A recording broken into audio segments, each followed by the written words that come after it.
Hola, sean bienvenidos a esta cápsula informativa acerca de las principales estrategias de intervención de la psicoterapia gestal. Mi nombre es Sandra Itzel Crescencio Hernández, alumna de la maestría en intervención psicoterapéutica del tercer semestre Grupo A, cursando la materia Psicoterapia Gestal 1 a cargo del maestro Gerardo Rafael Solano Jiménez.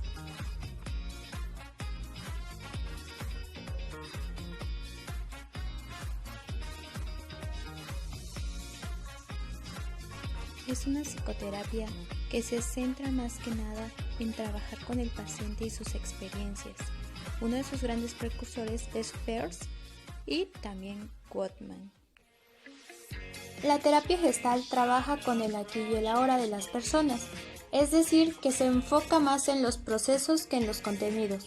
Esto no quiere decir que no le interese el pasado o la historia del paciente, sino que pone mayor énfasis sobre lo que está sucediendo en el presente, cómo vive, cómo le afecta, qué siente en el momento, porque las personas que están en el momento es quien es por la experiencia que han vivido y se han ido formando de alguna manera. Para comenzar a adentrarnos más en el tema antes mencionado, es necesario conceptualizar algunos términos, como por ejemplo, el cual es el proceso para encontrar, definir y diseñar un rumbo. Esta serie de acciones deben ser meditadas, razonadas, pues esto ayudará a conducirnos hacia un fin determinado.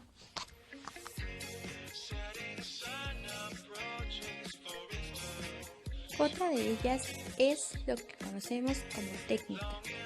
Nos dice que es un instrumento que se utiliza para cumplir con la estrategia. Es un conjunto de saberes prácticos o procedimientos para obtener el resultado deseado.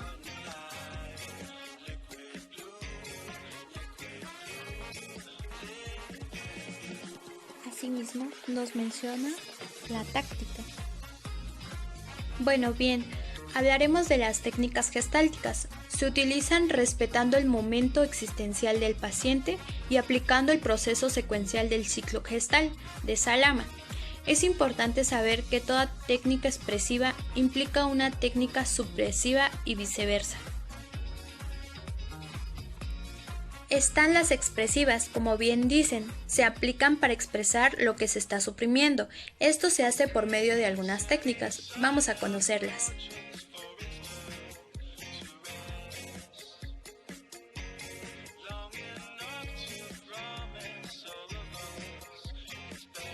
Cuando es obvio que el paciente está reprimiendo su material por algún temor y se le invita a que lo exprese dentro de un ambiente de seguridad y confianza.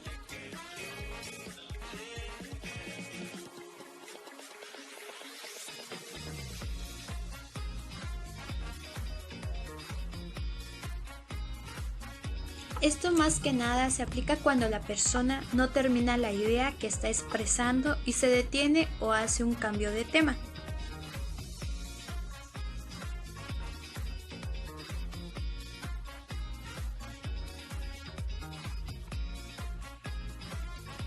Se aplica cuando el individuo da muchas vueltas para decir algo que le molesta.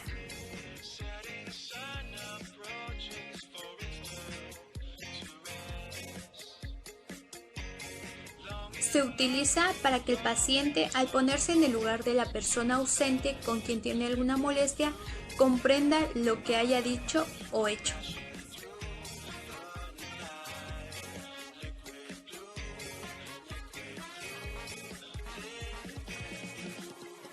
Es una de las técnicas más primitivas, importantes y usadas en la terapia gestal, y sirve para que las personas en sesión tomen asiento en una de las sillas, la silla caliente, y realice un trabajo de confrontación con alguna persona fantasiada a la que le pone en la otra silla, lo que es la silla vacía.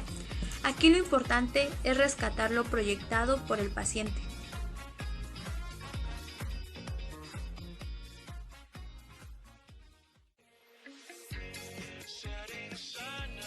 Así le decimos cuando el individuo en sesión muestra dudas acerca de qué hacer o decir y representa un signo de atolladero y le sirve para decidir salir del mismo.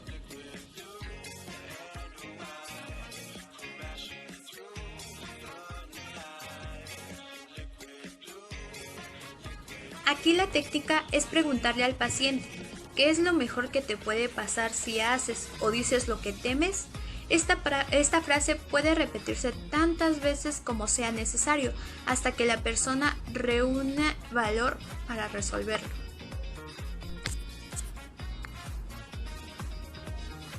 También están las técnicas supresivas. Se aplican para suprimir lo que se está expresando como muletillas, tics, actitudes desagradables, sentir vergüenza, culpas, temores, vacíos existenciales, etc. Sin fin de cosas.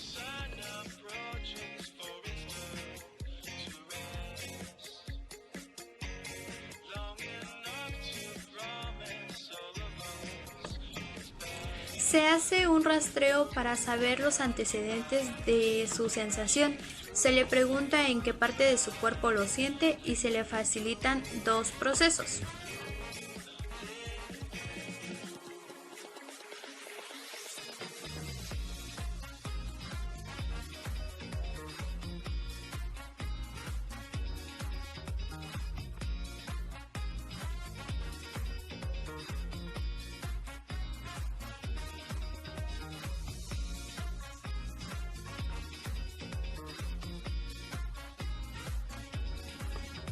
Para trabajar una figura interna, síntoma corporal, se puede usar el superpoderoso para resolver algo específico. Le llamamos el superpoderoso a una imagen diminuta del paciente que está alojada en su interior. Es mágico y puede resolver situaciones internas del cuerpo utilizando la fantasía.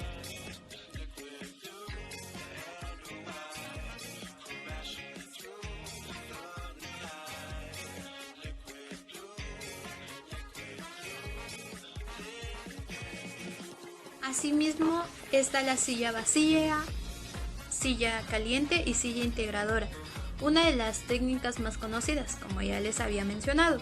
Aquí la diferencia estriba en que después del diálogo entre los personajes de las dos primeras sillas, el paciente usa la tercera silla para integrar lo mejor de cada una de las sillas anteriores y desechar de dichas sillas lo que ya no quiera tener. Pues bien, la terapia gestal sí tiene varias técnicas que podemos utilizar dentro de un proceso terapéutico. Más bien es aclarar que no todas estas técnicas son propias de la gestal.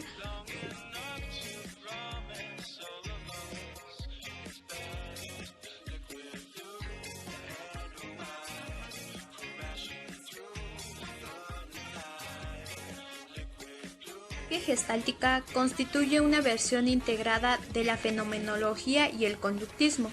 Nuestra orientación se parece a la fenomenológica, en la que respetamos la experiencia interna del individuo. La terapia gestáltica terapéutica arraiga en la perspectiva del propio cliente. Al mismo tiempo, modificamos el comportamiento concreto en forma gradual, que tienen muy en cuenta la regulación cronológica.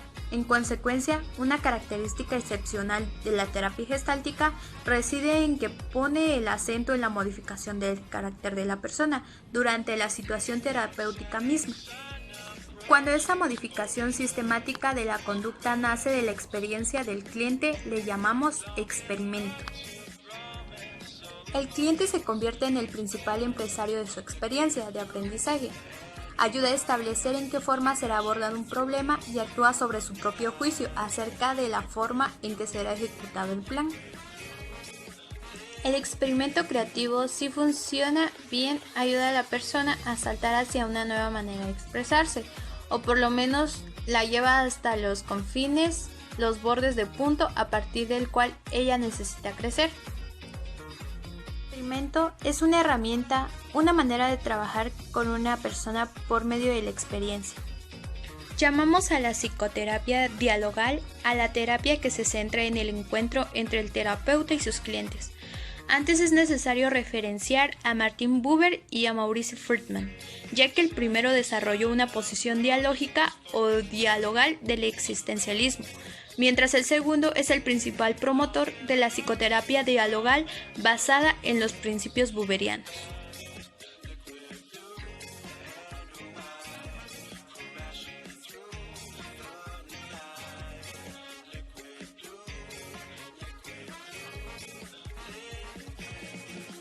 Lo importante no es lo que sucede dentro de las mentes de las partes de una relación, sino lo que sucede entre ellos. El tipo de persona que somos surge de la forma específica en cómo nos relacionamos. Nosotros, por nuestra naturaleza, somos seres relacionales que siempre estamos en constante interacción con las demás personas. El diálogo requiere una específica interaccionalidad, una apertura y una disponibilidad para ser transformado y transformar, para aprender y enseñar, para observar y para dejarse ser observado por el otro. El diálogo en su propia naturaleza envuelve incertidumbre e inocencia, el interés sincero en el otro. Requiere no saber sobre el otro ni sobre su situación o sobre su futuro. Gadamer sugiere que hay dos tipos de diálogos. En un diálogo se permite que emerjan opiniones y puntos de vista diferentes. ¿Por qué? Porque cada persona es diferente y cada quien tiene su concepto, experiencia y significado de cada cosa. En vez de la empatía, los psicoterapeutas existenciales ponen en práctica la confirmación del otro e inclusión de las experiencias, esto con la finalidad de validar la existencia del ser humano. Para poder hablar de diálogo en la psicoterapia existencial es necesario que todos los participantes estén disponibles para ser transformados, no solo aquellos que juegan un rol de consultantes, también los que se identifican con el rol de terapeutas.